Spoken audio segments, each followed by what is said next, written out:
night will get better and a lot more enjoyable. Those on the radio, how are we? Are we okay? Okay. Was that a thumbs up or thumbs down? No? Thumbs down from Kathleen? Okay. All right, well, we'll do what we can. Even though things may not always work in our favor, the investment of voting can go from generation to generation. It's important that we do our part each and every time. This is the time now to stay woke and vote. Maury County, let's work together to push the vote. The community needs to understand that we are listening. There are people that are willing to step up for the fairness of our economy, the current conditions of our state, and the future for every American. I stand here loud. I stand here proud, not only because I want to be heard, but it's because my passion is serious. My push for voters is intentional, and I believe that we can continue to stick together. The hunger for a unified state and nation is possible. Let us pray. Lord, we come to you with a thankful heart. Even in this unstable time, we still have so much to be thankful for. Lord, we ask you that you give our government officials the compassion and sound mind to do their work. Lord, place in our hearts the willingness to do better and be better. So with your help, we can heal the land, restore hope for all people. We thank you, Lord, for your blessings now and the future for us all. In Jesus' name, amen. Stay woke and vote. Thank you.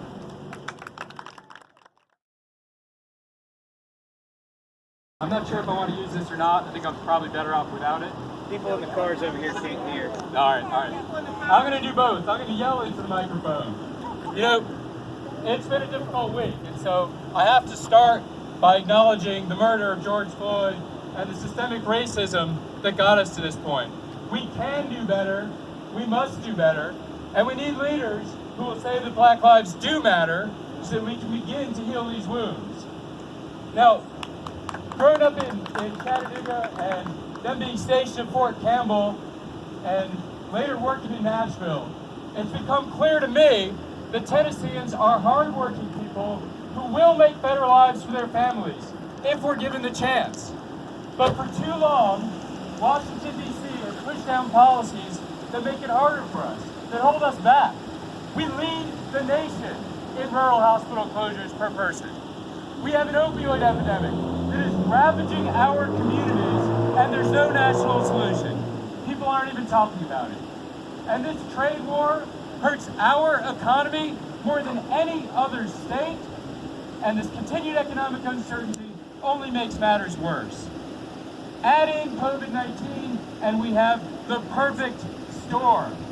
Now, those were all issues when Governor Bredesen ran, and we can assume that voters wanted someone to address those issues, and yet they're not getting better.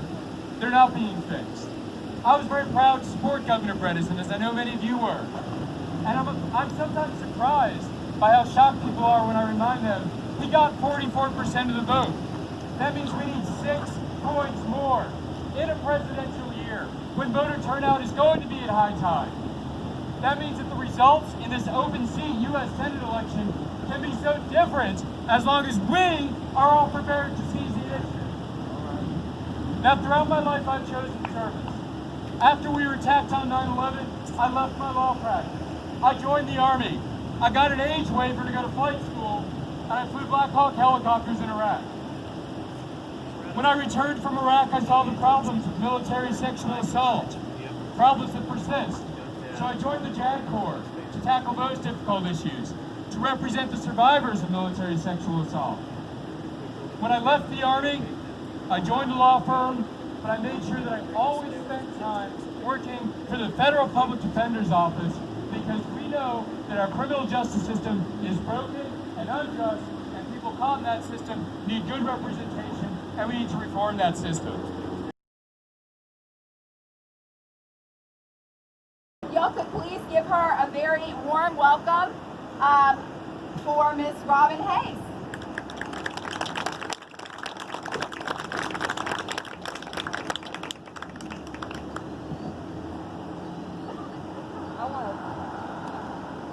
I want to thank Kendall for allowing me to be here with you this afternoon for such a time as this. My name is Robin Kimbrough Hayes, and I'm running for United States Senate. And I am so glad that I got in the race. I decided to run for U.S. Senate because I want to change the culture of our nation. When I got in the race, and after I was preparing my journey to run, COVID-19 hit. And the truth was told that we have not, the Senate radical right has not done our country justice. It has not taken care of those who are without health insurance, and it has not taken care of brown and black people. Over 40 million people have lost their jobs to COVID-19, and they've lost their health insurance. And I knew I was here for such a time as this, because I know how it is to be without health insurance. For many years, I was a single mother, and I had two young children, and my job did not cover insurance for dependents.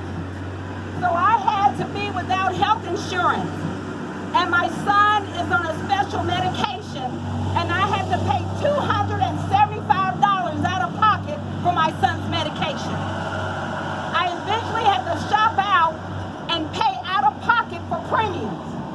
And then I picked up another job, so I ended up working 3 jobs to make sure my children had health care. Nobody should have to work 3 jobs to make sure their children have health care. I've had a real life with real struggles. I grew up in a trailer park in Lexington, Kentucky, where my mother and I were the only African-American family. And someone told me today, how can you run this race? What resources do you have? And I said to them, don't talk to me about resources. Because the resources determine where you can be and who you are. I would not be out of the trailer park asking for your vote to be your United States Senator for the state of Tennessee.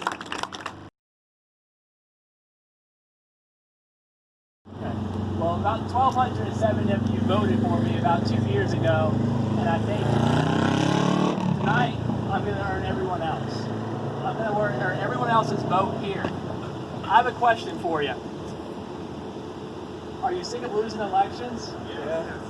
Are you exhausted of losing not by 10 points, not by 20 points, but by 30 points? Don't you think we need to change something? Here's what I think. I think Democrats agree on most of the issues. I spent my life standing up for the bullies and fighting for the forgotten. I grew up in Rutherford County. At 18 years old, I wanted to leave, to find the most exciting place in the world to go to college, and the best I could do was Ohio. For me, at 18, Cincinnati could have been New York City. I thought it was a brand new world. I was watching on TV one afternoon in the cafeteria, and there's this skinny guy with a funny name who said he was running. I packed my bags, I went to Iowa, and in Blizzard I started knocking on doors for that man, and he became President of the United States.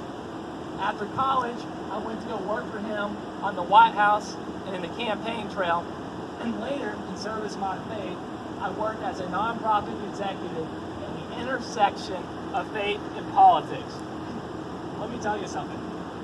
I think the reason we lose elections, can I say it, is because we come to a knife fight with nail clippers. Folks, Democrats are too nice. We are too nice. You remember the story from the Old Testament of David versus Goliath? We're the party of Davids. We're the party of working women and working men who want to just make a living for themselves and their families want to make Tennessee a little better than they left it, and want their children to fulfill the dreams that they themselves could not. My opponent, Scott Desjardins, his party is the party of Goliath. How many Goliaths do you and I, the people of Tennessee, face today?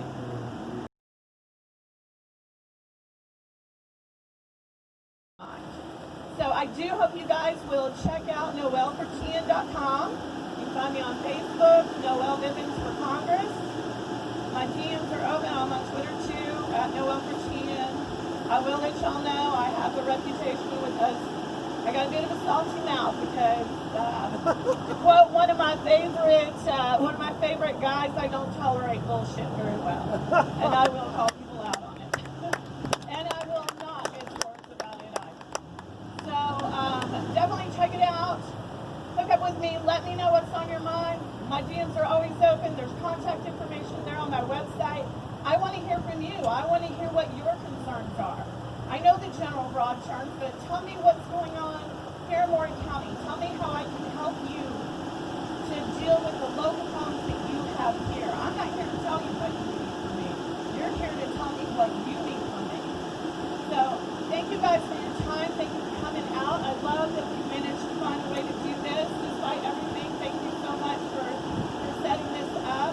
And you guys look me up, and I look forward to talking to you all.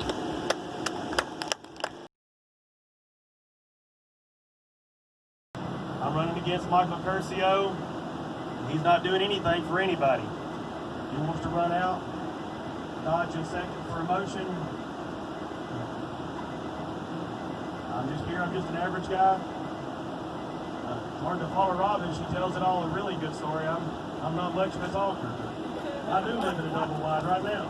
So I'm just an average guy, going to get up there and do some work and not run away from the politics. I don't talk a whole lot.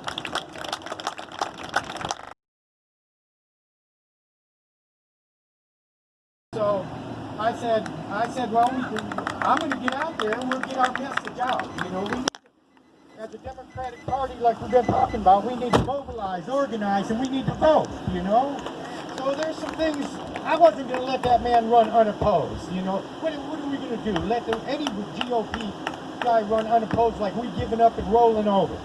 Some of the things, I don't think that the legislature up there in Nashville is representing the working men and women of Tennessee. He's very good right now. So, and I myself, I've never had any privilege. I've always worked hard every day. I always believe that public money should be going for public education, unlike my opponent who believes that public money should be used for private school vouchers. Now that's wrong. I'm a firm believer in the Second Amendment. I believe a person has a right to defend his home and defend his family and themselves. I support unionism. I support a living wage for American people. For Tennessee, it's $7.25. How ridiculous is that today? So, and I don't support the greed from these corporate America and the super wealthy that we got going on in today's society. I also say we do need affordable health care, and we need protection for the people who have existing medical conditions against the insurance companies that would take away that protection.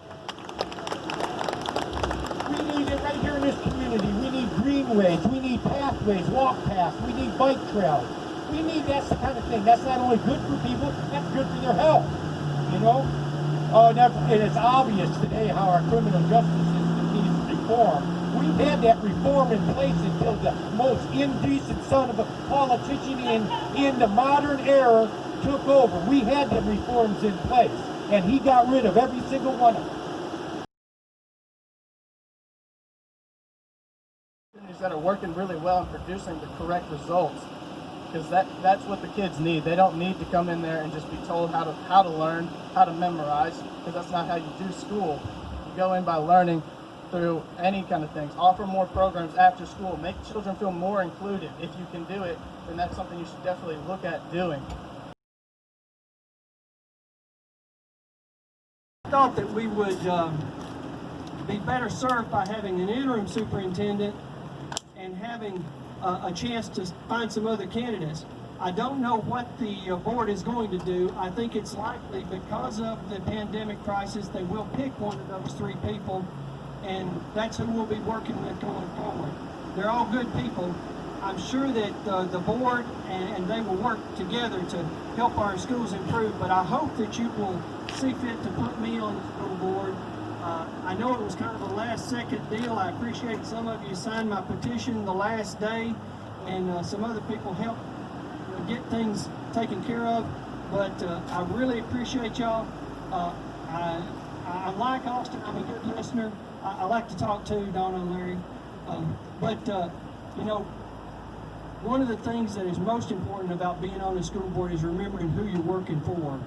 And we need to work for every student, not just the high performers, not just the low performers. We need to provide opportunity for every child so that they have an opportunity to succeed. Thank y'all very much.